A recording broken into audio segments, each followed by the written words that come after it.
Good evening students. आज के इस वीडियो लेक्चर में हम डिस्कस करेंगे पैकेजिंग ऑफ डीएनए। डीएनए की जो पैकेजिंग होती है वो किस तरह से होती है।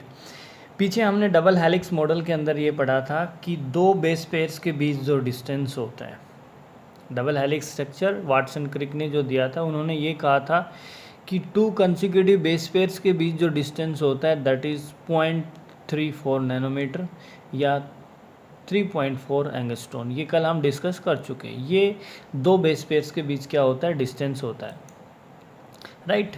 और तो दो बेस पेयर्स के बीच डिस्टेंस इतना है और हमें ये पता है कि हमारा जो हैप्लॉइड कंटेंट होता है उसमें बेस पेयर्स का नंबर होता है 3.3 इंटू 10⁻⁹ बेस पेयर्स। ये हम ऑलरेडी आपको पहले बता चुके हैं, ठीक है। तो दो बेस पेयर्स के बीच डिस्टेंस इतना, total number of base pairs हमें प्रेजेंट है, तो हम डीएनए की क्या कैलकुलेट कर सकते हैं, लेंथ।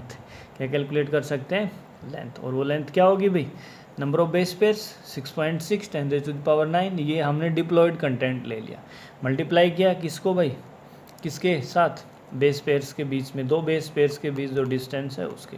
तो ये जो लेंथ आती है ये अप्रोक्सीमेटली 2.2 मीटर आती है। तो देखिए हमारा जो डीएनए है वो 2.2 मीटर लॉन्ग है, लेकिन हमारे जो न्यूक्लियस है उसकी साइज़ क्या होती है भाई, बहुत छोटी है। न्यूक्लियस के डायमेंशन की अगर हम बात करें तो दैट इज़ अप्रोक्सीमेटली 10⁻⁻⁶ मीटर। इतना छोटा न्यूक्लियस है। इतने छोटे न्यूक्लियस में इतना लेंदी डीएनए किस तरह से अकोमोडेटेड है, उस चीज़ को हम बोलते हैं पैकेजिंग। तो this much is the length and this is the dimension of nucleus. लेकिन इतना छोटा होने के बाद में भी इतने बड़े डीएनए को वो क्या करता है, अपने अंदर क्या करता है, अकोमोडेट करता है। वो किस तरह से होता है, तो अगर हम बात करें, हमारे पास दो तरह की सेल्स होती है। प्रोकैरियोटिक सेल्स की बात करें तो प्रोकैरियोटिक सेल्स में आप जानते हैं डीएनए होता है वो स्कैटर्ड नहीं होता थ्रू आउट द सेल। वो एक पर्टिकुलर जगह पे क्या होता है, सिचुएटेड होता है, जिसको हम न्यूक्लियोइड कहते हैं। जिसको हम क्या कहते हैं, न्यूक्लियोइड। तो न्यूक्लियोइड का मतलब डीएनए ऑफ द प्रोकैरियोट्स। और ये जो डीएनए है it is held with some nucleoid associated proteins. इनको हम कहते हैं एनएपी। क्या कहते हैं इनको, एनएपी, न्यूक्लियोइड एसोसिएटेड प्रोटीन, जिनके ऊपर कैसा चार्ज होता है, पॉजिटिव चार्ज।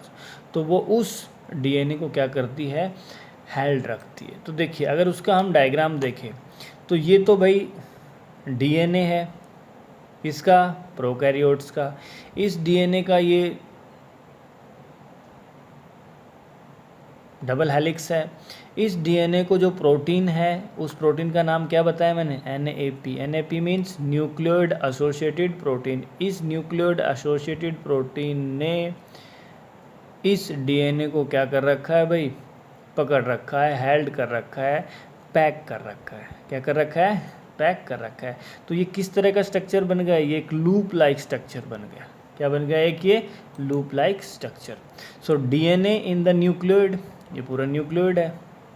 इस न्यूक्लियोइड का जो डीएनए है वो ऑर्गेनाइज्ड है किसके रूप में, लूप्स के रूप में। ये लूप्स बन गए और ये लूप्स किसकी वजह से बने, इन प्रोटीन्स की वजह से बने। इन प्रोटीन्स का नाम क्या है, एनएपी।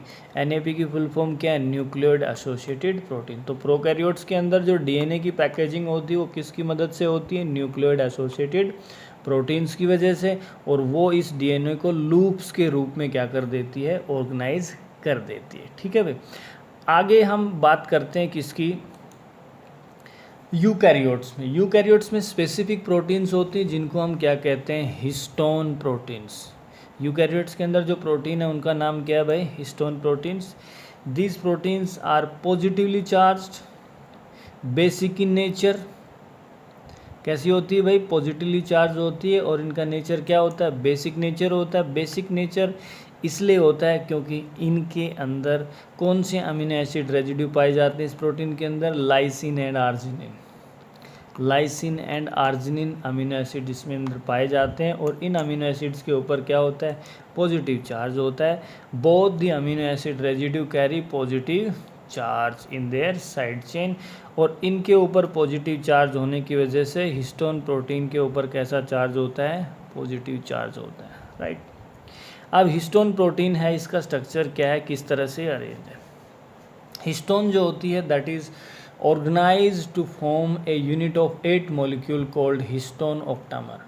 ये जो हिस्टोन प्रोटीन है बेसिक नेचर जिसके ऊपर पॉजिटिव चार्ज होता है, ये 8 मॉलिक्यूल से मिलके क्या है बनी हुई है। तो देखिए ये 8 मॉलिक्यूल्स है, H2A, H2B, H3 and H4। तो ये 2 मॉलिक्यूल H2A के हो गए, 1 2, H2B के 2 मॉलिक्यूल हो गए, H3 के 2 मॉलिक्यूल हो गए, H4 के 2 मॉलिक्यूल। टोटल कितना हो गए भाई? ये 8 हो गए। टोटल कितने हो गए? ये 8।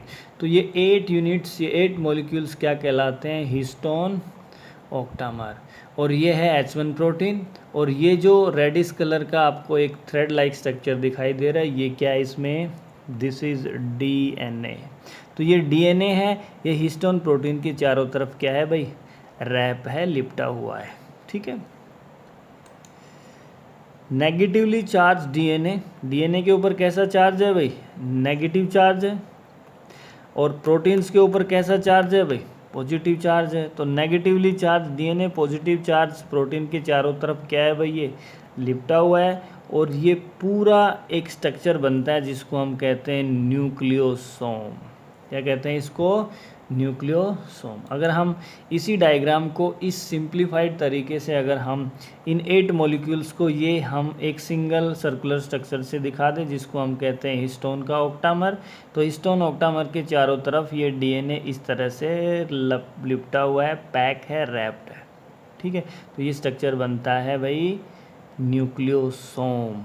क्या बनता है? न्यूक्लियोसोम। ये H1 प्रोटीन है, ये DNA है, और ये क्या है? हिस्टोन मॉलिक्यूल है। ठीक है। आगे देखिए, अब जो पीछे हमने डिस्कस किया ये जो पार्ट है ये न्यूक्लियोसोम, ये पूरा एक न्यूक्लियोसोम कहलाता है। इस न्यूक्लियोसोम के अंदर जो नंबर ऑफ बेस पेयर्स होते हैं वो कितने होते हैं? 200 बेस पेयर्स। एक न्यूक्लियोसोम के अंदर कितने बेस पेयर होते हैं? 200 बेस पेयर्स क्या होते हैं भाई? प्रेजेंट होते हैं। और ये nucleosomes constitutes repeating unit of structure in nucleus called chromatin. ये न्यूक्लियोसोम बार बार क्या होते हैं? रिपीट होते हैं और एक स्ट्रक्चर बनाते हैं न्यूक्लियस के अंदर जिसको हम क्या कहते हैं? क्रोमैटिन। क्रोमैटिन एक धागों के जैसा थ्रेड लाइक स्ट्रक्चर्स होता है और उस थ्रेड लाइक स्ट्रक्चर के ऊपर ये न्यूक्लियोसोम्स आपको किस तरह से दिखाई देते हैं वो देखिए। अगर हम न्यूक्लियोसोम्स को देखें, न्यूक्लियोसोम्स इन क्रोमैटिन, न्यूक्लियस के अंदर अगर हम किसको चेक करें भाई? न्यूक्लियोसोम्स को। किसके ऊपर? क्रोमैटिन्स के ऊपर। किसके नीचे? इलेक्ट्रॉन माइक्रोस्कोप के नीचे। तो ये न्यूक्लियोसोम्स हमें इस तरह से बीड लाइक स्ट्रक्चर्स के रूप में क्या होते हैं? दिखाई देते हैं। बीड का मतलब होता है जैसे कोई माला होती है और उसमें मोती होते हैं, उस तरह से जो मोती है वो तो क्या है भाई? न्यूक्लियोसोम है। और जो पूरा थ्रेड है वो क्या है भाई? क्रोमैटिन है। तो क्रोमैटिन तो क्या है? थ्रेड लाइक स्ट्रक्चर है, उसके ऊपर जो आपको मोती दिखाई देते हैं, बीड्स दिखाई देते हैं, वो क्या कहलाते हैं? Nucleosomes. So nucleosomes in chromatins are seen as beads on string structure when viewed under electron microscope. ये न्यूक्लियस को देख रहे हैं हम, EM पिक्चर का मतलब electron microscope. Bead on string, जैसे ये रस्सी है, इस रस्सी के ऊपर ये डॉट डॉट लाइक स्ट्रक्चर्स क्या है भाई? ये दीज आर कॉल्ड न्यूक्लियोसोम्स। अगर इसी चीज़ को हम और थोड़ा फर्दर एनालाइज करें तो देखिए इसमें क्या आता है? The bead on string structure in chromosomes is pack to form chromatin fibre. जो न्यूक्लियोसोम्स हैं वो पैक हो जाते हैं और पैक होके क्या बनाते हैं? Chromatin fibre. क्रोमैटिन फाइबर क्या हो जाते हैं? कंडेंस हो जाते हैं और कंडेंस होके क्या बनाते हैं? वो क्रोमोजोम्स। क्या बनाते हैं? क्रोमोजोम्स। और क्रोमैटिन की जो पैकिंग होती है हायर लेवल पे वो किसके द्वारा होती है? एक स्पेशल प्रोटीन होती है जिसको हम कहते हैं नॉन हिस्टोन क्रोमोजोमल प्रोटीन। ठीक है। तो इस बात को आप देखिए एक डायग्राम के थ्रू समझिए। देखिए इस डायग्राम में आप क्या देख रहे हैं? ये हमारे पास क्या है भाई? DNA। क्या है ये? DNA। ये DNA क्या हो गया है, रैप हो गया है किसके चारों तरफ, हिस्टोन के चारों तरफ, और क्या बनाया उसने, न्यूक्लियोसोम। तो देखिए बच्चों, ये डीएनए है, ये न्यूक्लियोसोम्स हैं, ये जितने भी आपको राउंड स्ट्रक्चर्स दिखाई दे रहे हैं ये सारे क्या हैं भाई, न्यूक्लियोसोम्स। न्यूक्लियोसोम्स क्या हो जाते हैं, कंडेंस हो जाते हैं। देखिए इसमें कंडेंसेशन होती है, सिकुड़ जाते हैं। तो सिकुड़ गए तो इन्होंने क्या बना दिया, क्रोमेटिन फाइबर। क्या बना दिया, क्रोमेटिन फाइबर। क्रोमेटिन फाइबर्स फिर और ज़्यादा सिकुड़ गए, कंडेंस हो गए, ठीक है। और कंडेंस होके ये क्या बनाते हैं, ये बनाते हैं क्रोमोजोम्स। क्या बनाते हैं भाई, chromosomes. Chromosomes are nothing but they are condensed chromatin fibres. Chromatin fibres किसने बनाए, न्यूक्लियोसोम्स ने। कैसे बनाए, कंडेंस होके। तो इस तरह से जब एक सेल डिवाइड करती है तो जब मेटाफेज में वो जाती है तो इस तरह से क्रोमोजोम्स हमें दिखते हैं। और वो क्रोमोजोम्स इसी वजह से दिखते हैं क्योंकि क्या होता है उनका, क्रोमेटिन फाइबर्स का क्या होता है, कंडेंसेशन होता है। तो ये यहाँ पे हम पैकेजिंग की बात कर रहे हैं। तो पैकेजिंग ये किसने की, पैकेजिंग ये हिस्टोन प्रोटीन ने की। किसने की भाई, हिस्टोन प्रोटीन। अच्छा, अब अगर हम न्यूक्लियस को देखें, इन ए टिपिकल न्यूक्लियस, ये जो क्रोमेटिन फाइबर्स होते हैं, ये क्रोमेटिन फाइबर्स कहीं कहीं तो बहुत लूजली पैक्ड होते हैं, लूजली अरेंज्ड होते हैं, ठीक है। तो उस रीजन को हम कहते हैं यू क्रोमेटिन रीजन। क्या कहलाता है वो, euchromatin. In a typical nucleus some region of chromatins are loosely packed. और जब उनको स्टेन करते हैं फ्यूजन स्टेन से तो वो हमें क्या होते हैं, लाइट स्टेन नज़र आता है वहाँ पे। और उस रीजन को, क्रोमेटिन फाइबर्स के उस रीजन को हम क्या कहते हैं, यू क्रोमेटिन कहते हैं। क्या कहते हैं, यू क्रोमेटिन। और क्रोमेटिन फाइबर्स का वो रीजन जहाँ पे ये डेंसली पैक्ड है और स्टेनिंग पे वो कैसा नज़र आता है, हमें डार्क नज़र आता है, तो उसको हम क्या कहते हैं, हेट्रोक्रोमेटिन। ये एक्टिव होता है, ये क्या होता है, इनएक्टिव होता है। अगर हम बात करें किसकी, ट्रांसक्रिप्शनली एक्टिव, ये आगे पढ़ेंगे ट्रांसक्रिप्शन क्या होता है। Euchromatin is said to be transcriptionally active. ये एक्टिव होता है भाई, और ये क्या होता है, इनएक्टिव होता है। अगर इसी चीज़ को हम एक न्यूक्लियस में देखें, देखिए ये हमारे पास एक न्यूक्लियस है। न्यूक्लियस का इलेक्ट्रॉन माइक्रोस्कोपिक स्ट्रक्चर हम इसमें देख रहे हैं, ठीक है। ये न्यूक्लियस, ये तो न्यूक्लियोलस है, ये न्यूक्लियर एनवलप है, न्यूक्लियर मेम्ब्रेन है।